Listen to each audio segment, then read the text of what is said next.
You have 1 3/4 on the top left for a knob. Okay? Now you can't see this very well. Well, I got something better than that. This is my talking paper. Okay? So take your dimensions that's on that drawing and put it on the graph paper, full size. This is it. You can measure off it with a ruler.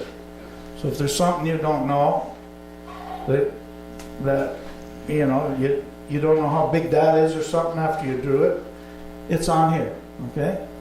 So the gray is the bore for the Peppermill, and the red is the outside of that lady mill, we'll call it. Originally, I drew it in AutoCAD. I had a circle here, a circle here, a circle there, and a circle at the top. And what I wanted to do, this red line would have crossed the black line. I wanted it slimmer in here, more slim. And this was in 2 3/8. And I had this going down because that's how the old mills were. They held more pepper. But I couldn't. I would have cut it in half, turning it. So I had to modify my drawing and make this 1 1/16 all the way through. You needed 1 1/16, an 1 1/16 at the bottom because that's where the mechanism sits in. So you need your 2 3/8 for the outside, and 1 1/16 for the inside. And up here you can have whatever you want. But the way I drew up the mill, I couldn't have whatever I wanted. So make a drawing and draw what you think is nice, and you got your mill. And this, okay, this is a 10-inch mill. Say you want to buy an 8-inch mill, it's just 2 inches shorter. So just compress everything and then draw into that. The taller your mill, the more opportunity you have for curves. And I was looking, there's a guy in Quebec, his name's Tremblay, and he makes all kinds of pepper mills. Does that show? He does the one-of-a-kind show. He goes to the one-of-a-kind show, and he has a whole wall of pepper mills. He's got like lighthouses, and he's got chefs, and he's got waitresses, and he's got everything. Bugs. So I wouldn't, bugs, yeah. All kinds of. I wouldn't suggest copying them, but it sure gives you an idea all the different things you can do for a pepper mill. You're not stuck with the old Peugeot mill, you know, where they go bloop bloop, straight, bloop bloop, pepper mill, you know. So that's it. So I think I told you about design enough. This handout sheet's got all this stuff in it, plus it's got the instructions step by step on how to turn it. So you can see where I screwed up here today. Okay, so what I did is this is longer than I need. I always make them longer than I need. Then I rough turn them around, and then I unface them, and then I use the chuck to hold them, and I drill them. So we'll start now, and we'll make it round. And I got a hat.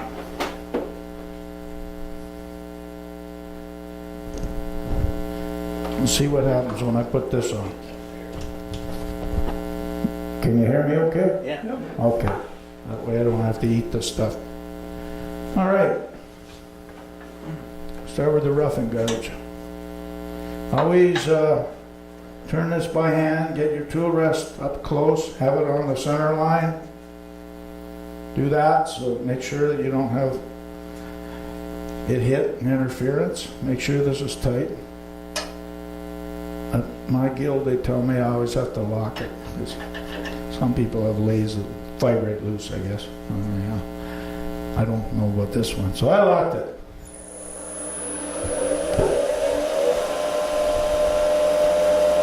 Put those off so they don't hurt anyone.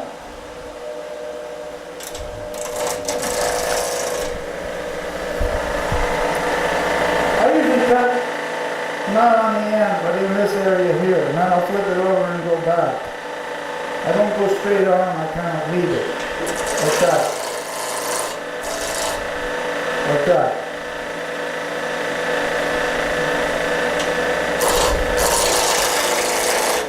forget that. Whoa.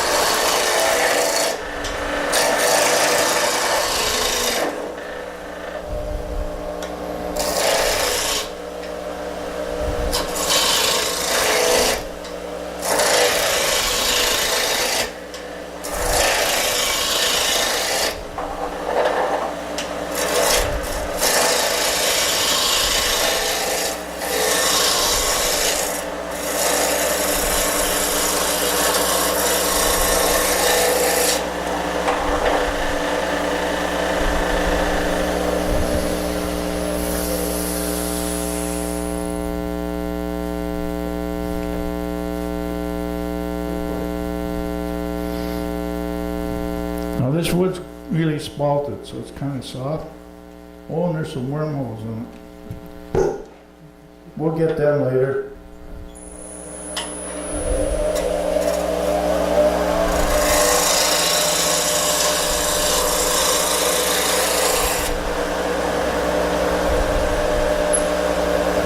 You're not supposed to do this, but most people do.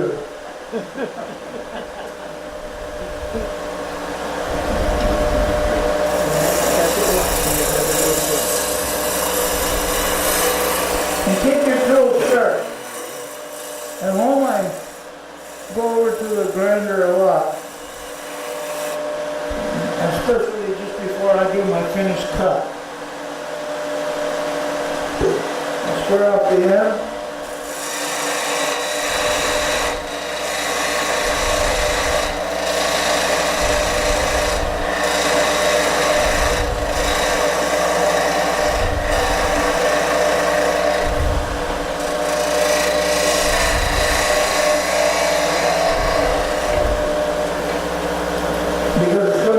Chuck, you fit up tight against the back, eh?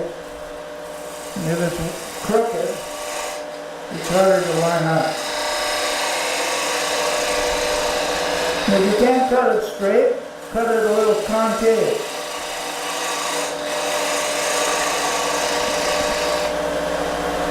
Convex is no good.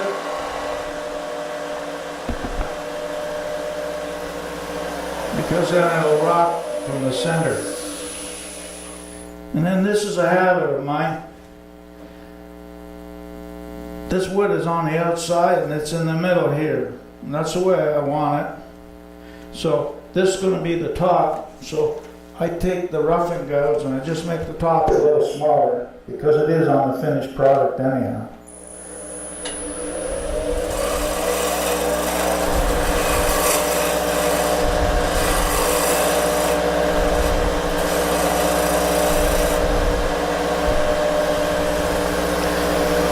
You don't have to, well, I sometimes forget things, so the more things I can do to help myself, the better. I think I'm going to put some Sino on there. Where did I put it? Here, it's in a plastic bag.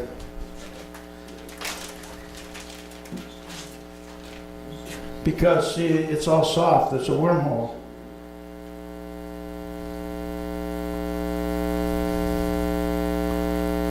Wood hardener. What are you putting in there? Cyano acrylate glue, crazy glue, wood turner's friend.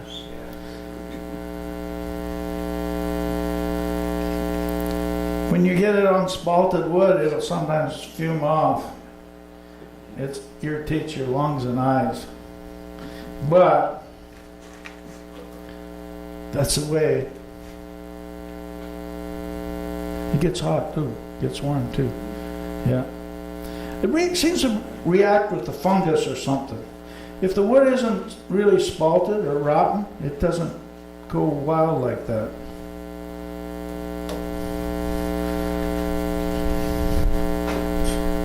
And this is accelerator.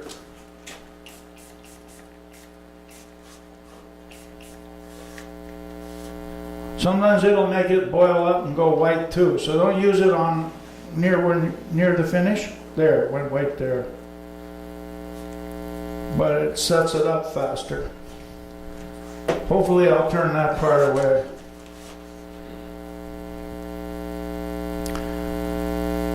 Okay, so now I'm gonna check it. I made a drawing. Now you can make a template and to check your curves, but I made a story stick. This is a drawing. This is a drawing of the Peppermill the way I want it, the one I drew on AutoCAD with the balls on it. And these are the lines where the size changes. At this point it's 1 3/8. At this point it's 2 3/8. At this point, backwards to me, it's 1 3/8. At the bottom it's 2 5/8.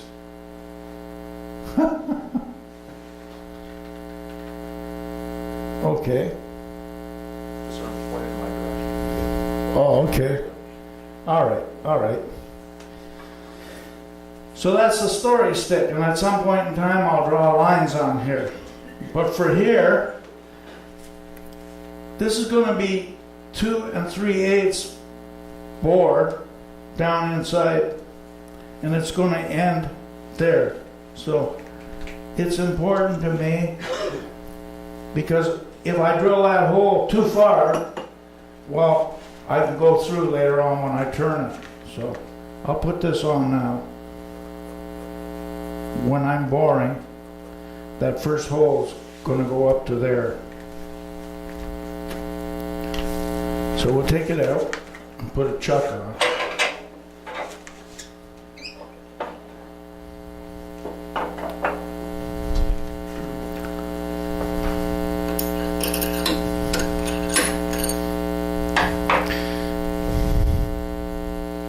I guess you could make a jam chuck or something to hold it, but a one-way or a real chuck is really handy.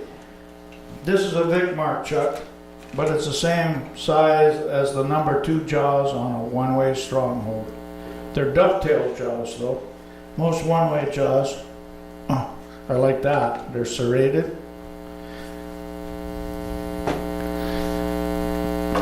I bought a Vic Mark lathe and I got this chuck, and I got used to the dovetails, and I put dovetails on the stronghold chuck as well. Oh, on this lathe I have to put a spacer.